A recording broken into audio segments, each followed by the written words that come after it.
Okay, so now that we've seen the 5 tasks that can be used, let's talk about whittling them down to which ones that are real actual ones to use. And then let's talk about trying to optimize your bulk loading process. I'll go ahead and tell you here in this bulk loading process. From this point on, we're not even going to talk about the SQL bulk copy class using the script task. Not going to discuss it.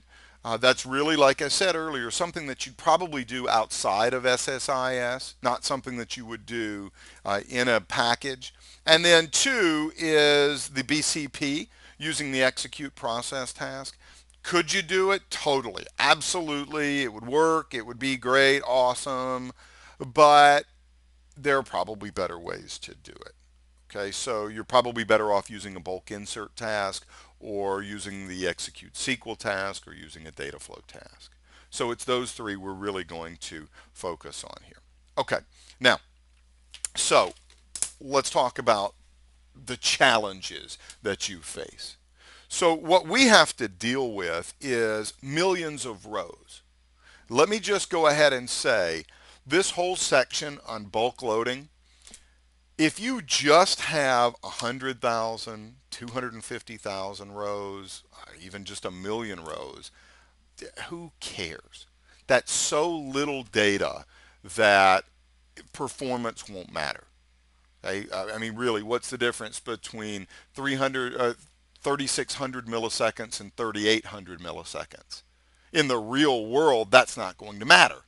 Okay, so we're talking about dealing with lots of rows and 10 million rows, 100 million rows in that sort of a range, and that's going to take a long time to complete. And one of the things you have to concern yourself is one of the optimizations we're going to talk about is how to exclusively lock the table during the load, and that's going to really affect the availability of that data.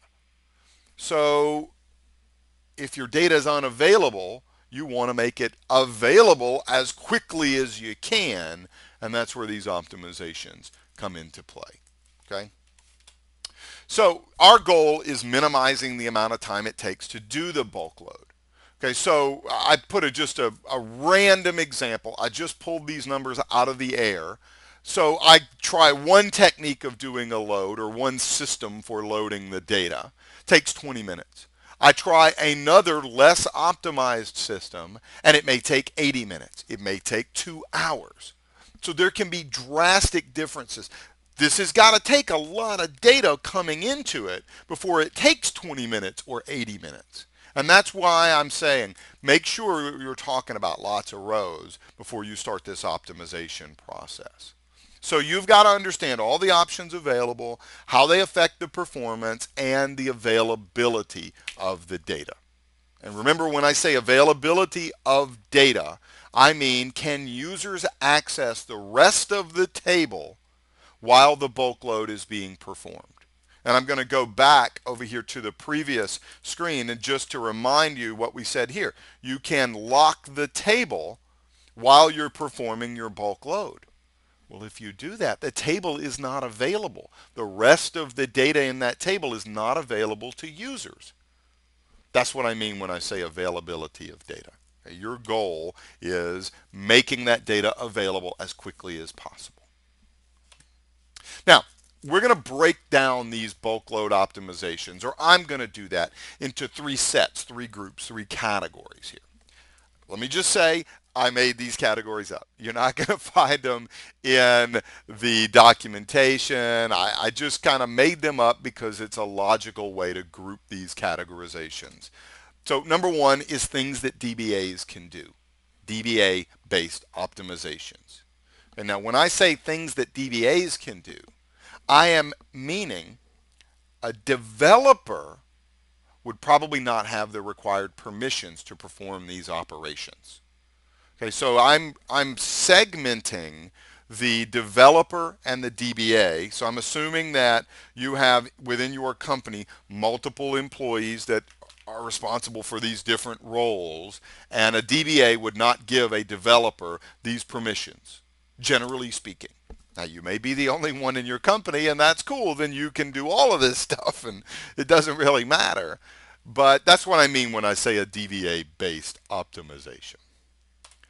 A developer based optimization. This is something that a developer, if they have the privilege to bulk into that table, then they would be able to do these things without having to go to the DBA and ask for additional permissions.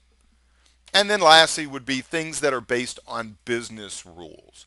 So these optimizations, when we get to a business rule based optimizations, are things that depending on what your business requirements are, you may be able to do. You may not be able to do them though because of business rule X. And I'm going to hold off on that discussion until we get to the section on using business rules. It'll make more sense when we get there. So we're going to take a look at each. Let's do the DBA based optimizations first. The recovery model, setting it to bulk logged is going to make this perform faster.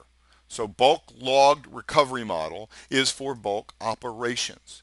So your DBA can change the recovery model to help your bulk operation go faster. Dropping the indexes on a table prior to the load will also increase the performance of the bulk load operation. And at the server level, you can change, or rather at the instance level, you can set a larger packet size, which if you have a large text file with lots of data in it and large numbers in the rows, then you can load that up faster. Okay, so those are things that a DBA could do that a developer would not be able to do. He would not have the permissions to be able to do that. These are things that affect either the entire instance or the entire database or the entire table. Okay, so it's things that a developer probably does not have the option to do.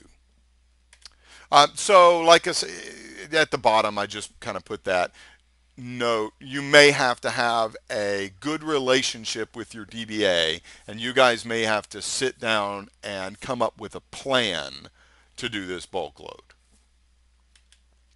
I do have in course 157, this is one of my courses, the SQL Server 2008 DBA that I know a lot of you guys are already have already taken.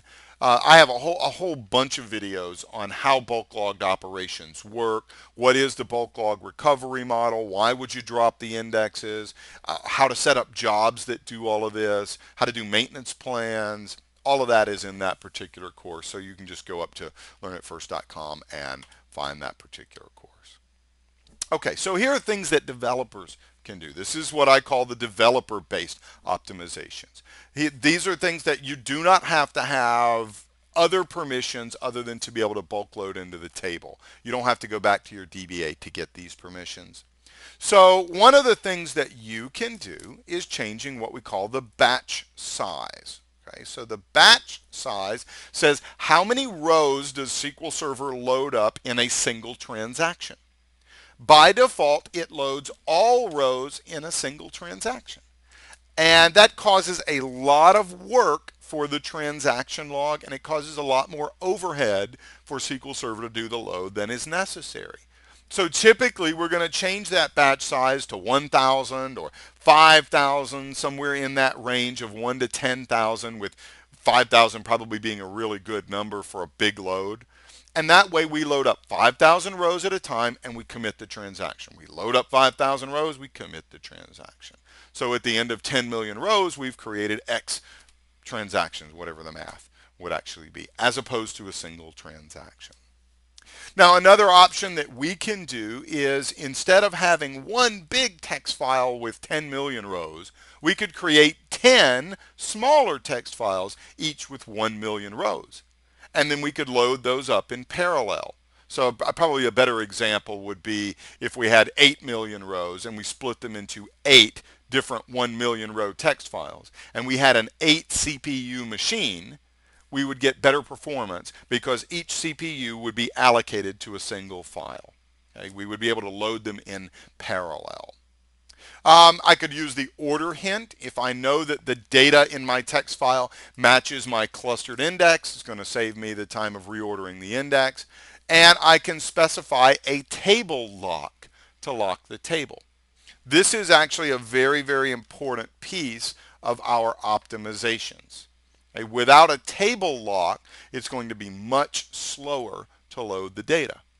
However, got to understand, as soon as you apply a tab lock X, then that's an exclusive lock.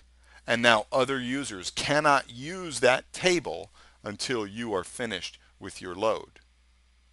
So it will take your load from, say, 30 minutes down to 20 minutes. However, during that 20 minutes, no one would be able to use the database, or rather use that particular table data.